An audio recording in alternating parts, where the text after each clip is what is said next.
कल्पना करा, साक्षात हनुमान लंकेच्या दिशेनं आकाशात भरभर उडत आहे.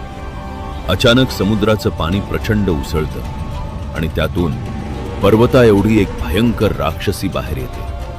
ती गर्जते, हनुमाना, माझ्या तोंडात शिरल्याशिवाय तुला पुढे जाता येणार नाही.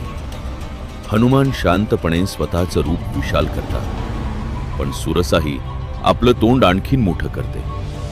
हनुमान आणखीन विशाल होतात, पण सुरसाचं तोंड वाढतच जातं. तेवढ्यात हनुमान क्षणार्धात अंगठ्या एवढे लहान होतात, तिच्या तोंडात शिरतात आणि लगेच बाहेरही येतात. सुरसा हसून म्हणते, हनुमाना, तू फक्त बलवान नाहीस तर बुद्धिमानही आहेस. तुझं कार्य नक्कीच यशस्वी होईल.